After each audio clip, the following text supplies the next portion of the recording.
नमस्कार, news India आप देख रहे हैं। मैं आपके साथ सागर मिश्रा। सीधे आपको लेकर चलेंगे जहां पर पीएम नरेंद्र मोदी कानून मंत्रियों के सम्मेलन में शामिल हैं। क्या कुछ कह रहे हैं सुनाते हैं आपको। यूनिटी और उसका पूरे परिसर में जो विस्तार और विकास हुआ है उसको आप जरूर देखें। देश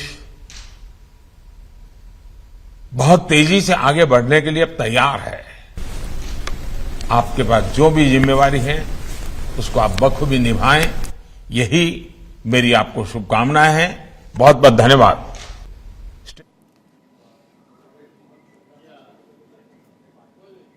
तो पीएम नरेंद्र मोदी को आपने सुना, लेकिन अब सीधे आपको लेकर चलते हैं लखनऊ, जहां पर सीएम योगी आदित्यनाथ कुछ कह रहे हैं। सुनिए आप। भविष्य के प्रति भी जागरूक कर सकते हैं। मैं इसके लिए डाक विभाग को यूपीएलएक्स के इस आयोजन के लिए हृदय से धन्यवाद देता हूं और मैं विश्वास व्यक्त करता हूं कि उत्तर प्रदेश की जो सांस्कृतिक और आध्यात्मिक परंपरा है, ये देश के अंदर दुनिया के अंदर सबसे समृद्ध परंपरा है।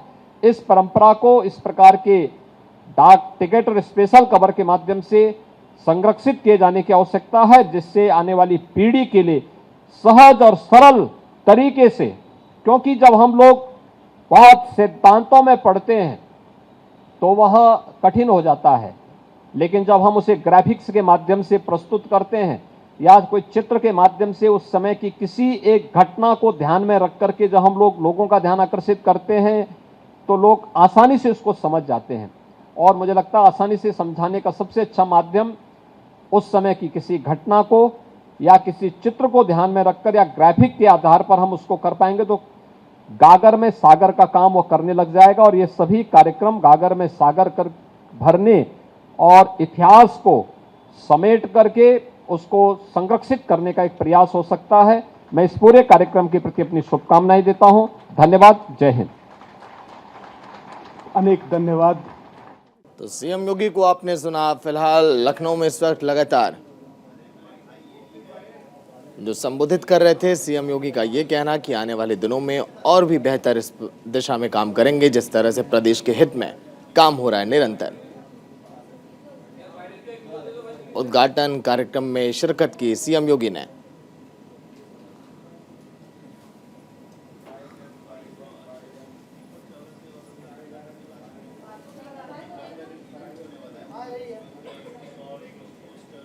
सीएम योगी आदित्यनाथ तमाम और वहां पर चेहरे यूपी के बड़े।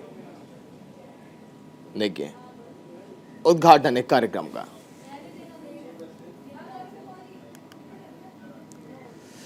तो चलिए वही एक बड़ी खबर, पीएम नरेंद्र मोदी पर ललन सिंह का जोरदार हमला। पीएम मोदी को ललन सिंह ने जिस तरह से विवादित बयानों के जरिए घेरा है, ओबीसी होने पर भी सवाल उठाए, पीएम को डुप्लीकेट ओबीसी तक बता दिया ललन सिंह ने। बड़ी खबर आपकी टीवी स्क्रीन पर। पीएम नरेंद्र मोदी पर विवादित टिप्पणी की है ललन सिंह ने। डुप्लीकेट पिछड़ी जाति से हैं, ये कहा ललन सिंह ने। सुनिए आप भी क्या कुछ कहा। बताइए ना, 2014 के चुनाव में इस देश के आदरणीय प्रधानमंत्री नरेंद्र मोदी जी पूरा देश भर में घूम कर कहे कि हम अति पिछड़ा है, हम अति पिछड़ा है। अरे गुजरात में अति पिछड़ा है? गुजरात में अति पिछड़ा नहीं है, गुजरात में पिछड़ा वर्ग है। ये उस पिछड़ा वर्ग में भी नहीं थे। जब ये मुख्यमंत्री बने गुजरात के, तब इन्होंने अपने समाज को पिछड़ा वर्ग में शामिल कर लिया। तो इतना डुप्लीकेट है, या ओरिजिनल कहां से आता है? अभी डुप्लीकेट आदमी घूम घूम के पूरा देश भर में कह रहे हैं कि हम अति पिछड़ा से आते हैं।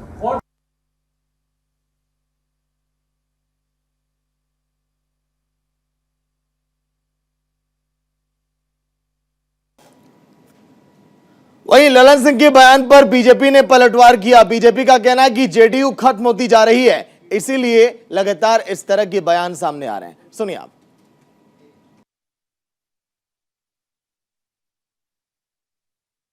अरे खत्म हुआ वो तो 40 को एमएलए नरेंद्र मोदी जी के नेतृत्व में क्या था। इनका तो जहां जाते हैं वहां नहीं देखे खदेरा खदरी कर। बख्तियारपुर में कैसे कर दिया था, और एक जगह जाके चुनाव में कहे कि अब जीवन में हमारा ये अंतिम चुनाव है। तो ये तो कुछ से कुछ बोलते खत्म हो गया, इनका पॉपुलरिटी खत्म हो गया, जनता इनको एक एक बिहार के बच्चा से लेके बूढ़ा तक इनको इग्नोर करता है, इनके चेहरा को नहीं देखना चाहता। ये छोटे मोटे नेताओं ने अपने कर्मों से तो अच्छा कर ही नहीं सकते, ना ही अपनी पार्टी का एजेंडा ना अपना कोई एजेंडा है, लेकिन अपने आप को हाईलाइट में लाने के लिए सूरज पे थूकने का एक प्लान सा बना रखा है। इसलिए नरेंद्र मोदी जी को उल्टा सीधा बोल के, उनके परिवारों को उल्टा सीधा बोल के हाईलाइट में आने का उनका षड्यंत्र होता है। आज आप देख रहे होगे बिहार के अंदर ये कुछ नहीं कर पा रहे, जनता के सेवक नहीं बन पा रहे। इसलिए ऐसे अनेकों नेताओं को आपने देखा होगा किसी प्रकार से हाईलाइट में आना है, लेकिन वो जनता के घृणा के पात्र बनते हैं, क्योंकि मोदी जी जनता के दिल में वास करते हैं।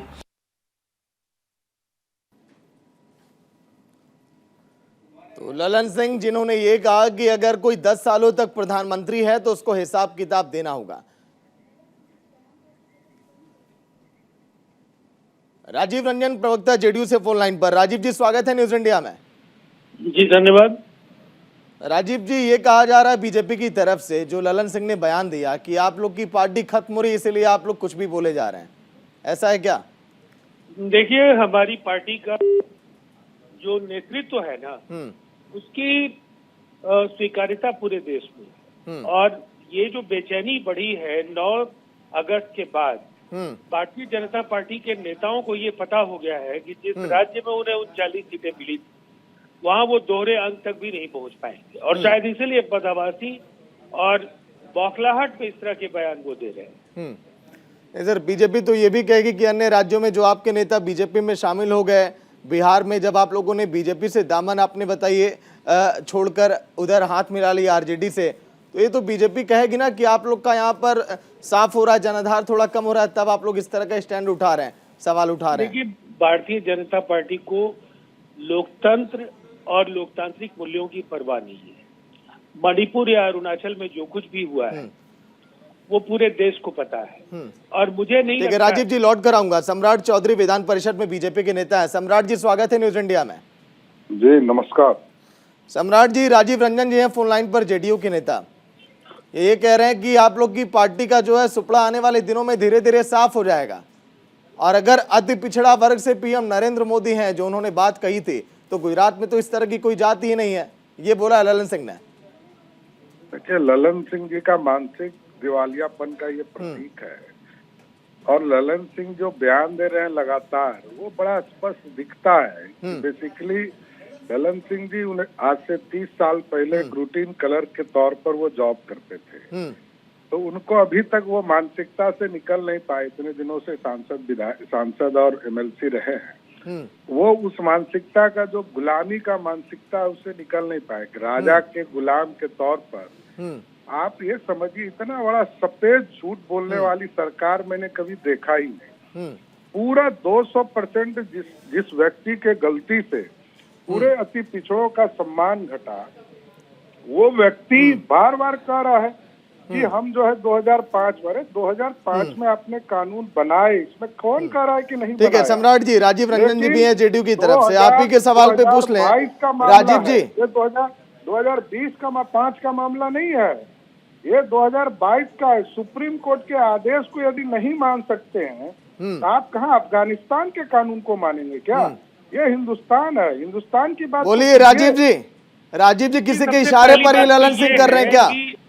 जो पार्टी अपने प्रधानमंत्री को अति पिछड़ा बताती है, उस राज्य में भी अति पिछड़ों के लिए कोई अलग से वर्ग का सृजन गुजरात की सरकार नहीं कर पाई, और प्रधानमंत्री जी की पार्टी बार बार पिछड़ों का भावनात्मक दोहन करने की कोशिश करती रही है, लेकिन उसके हाल के दिनों के फैसले और आरएसएस का आरक्षण पर जो रुख है, उससे ये बिल्कुल साफ है कि कहीं न कहीं पिछड़ों के लिए वोट की दृष्टि से उनकी पिछड़ों पर नजर है, लेकिन पिछड़ों का कल्याण हो इसको लेकर के उनके दिमाग में कोई योजना नहीं है। और जहां तक भारतीय जनता पार्टी के नेताओं का सवाल है, तो ये तो हम दावे के साथ कह सकते हैं कि 2015 में नीतीश कुमार जी एनडीए के साथ नहीं थे, और इनके साथ 3 और अन्य दल लड़ रहे थे, लेकिन क्या हुआ था बिहार में?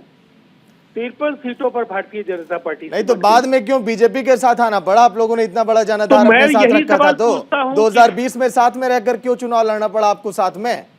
ये सवाल आप उल्टा करके जरा पूछिए तो मुझे ज्यादा अच्छा लगेगा। फिर भारतीय जनता पार्टी को नीतीश कुमार की जरूरत क्यों पड़ी? क्या गठबंधन अकेले कोई एक दल करता है? एक दूसरे या के दोनों सहयोग दल से ही मिलकर पार्टियां करते हैं? चलती हैं। अगर गठबंधन में आप हैं तो सर बीजेपी की सीटें सुनिए आपसे ना। ज्यादा थी। नहीं, आप लोग प्रस्तावली अपने सुविधा के हिसाब से तय करते हाँ। हैं और उसके बाद प्रवक्ताओं की राय आमंत्रित करते हैं। नहीं मेरा राजीव जी, सवाल सवाल आपसे- अगर आपसे हिसाब ना हो नहीं, तो आप नहीं, कहते हैं कि सवाल शब्दावली मैं हमारे आपसे- हिसाब से। मैं आपके जरिए चाहता हूं कि सम्राट जी इसका जवाब दे कि भारतीय जनता पार्टी को क्या जरूरत पड़ी। नीतीश कुमार जी तो मुख्यमंत्री थे और सत्ता में भाजपा नहीं थी। भाजपा सत्ता में आई तो लाभ भाजपा का हुआ या नीतीश कुमार जी का हुआ? ठीक है सम्राट जी बोलिए, राजीव जी का सवाल है आपसे। देखिए, एक चीज जान लीजिए, नीतीश कुमार जी ने कहा भ्रष्टाचार के खिलाफ हम समझौता नहीं कर सकते, उसके चलते हुआ है। हम लोगों को कोई जरूरत उनकी नहीं थी। और एक चीज एकदम क्लियर कट मैं कह देना चाहता हूँ, अब 32 साल का हिसाब देना है। ये मुख्यमंत्री ये रहे हैं और 17 वर्ष ये और 15 वर्ष इनके बड़े भाई लालू प्रसाद जी रहे हैं। सत्ता में कौन मंत्री रहा ये कोई नहीं जानता है। जानता ये है कि मुख्यमंत्री कौन रहा, कौन पॉलिसीज बनाए। और मुख्यमंत्री जी को जवाब देना पड़ेगा कि बिहार की जनता के कल्याण में क्या क्या चीजें इन्होंने किया। आज भी ये रोज कहते हैं कि हमको ये करना है। अरे आपको करने रोका किसने था? आप किसके सुनते थे?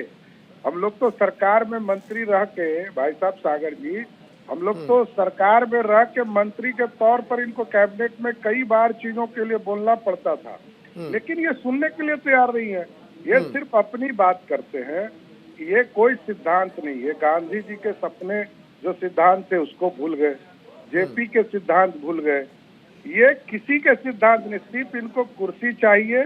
कल लालू जी का प्रेशर था तो वो सत्ता बदल कर इधर आए, फिर यहाँ इनको लगा। लेकिन सम्राट जी, एक चीज आपको नहीं लगती कि हाँ कोई भी नेता हो लाइमलाइट में आने के लिए जो इस तरह का बयान देता है, जो जाति पर सवाल उठाना, किसी की पहचान पर सवाल उठाना, ये कई मौकों पर बीजेपी ने भी किया, वो आपने भी देखा होगा, और वही जेडीयू अब कर रही है। नहीं, प्रधानमंत्री बनने के लिए सिर्फ ये गए हैं। अब तो कांग्रेस पार्टी, लालू जी ने वहाँ कह दिया कि कांग्रेस के पीछे यदि आप नहीं आओगे तो आपको समय माफ नहीं करेगा। अब तो इनके लिए वहाँ भी कोई रास्ते नहीं है। अब तो कितने दिनों के लिए नीतीश जी हैं, ये अब सोचने का विषय है कि कितने दिनों तक बिहार के मुख्यमंत्री है। कुछ दिन के बाद तो इनका नाम लेना वाला भी भूल जाएगा लोग कि कोई नीतीश कुमार हुआ करते थे, क्योंकि बिहार में अब ना इनके पास वोट है, ना नीति है, ना सिद्धांत है। अब जनता इनको धीरे धीरे भूल जाएगी कि कोई रास्ता ही नहीं है। नीतीश कुमार जी के पास क्या सिद्धांत है? कल किसके साथ चले जाएंगे इसकी कोई गारंटी है? आज यदि 10 सीट इनको जिता दे बिहार की जनता, तो कल ही किससे समझौता दिल्ली में कर लेंगे, कोई गारंटी है? इसलिए बिहार की जनता ये समझ चुकी है कि नीतीश कुमार जी के पास ना सिद्धांत है, ना कोई विजन है।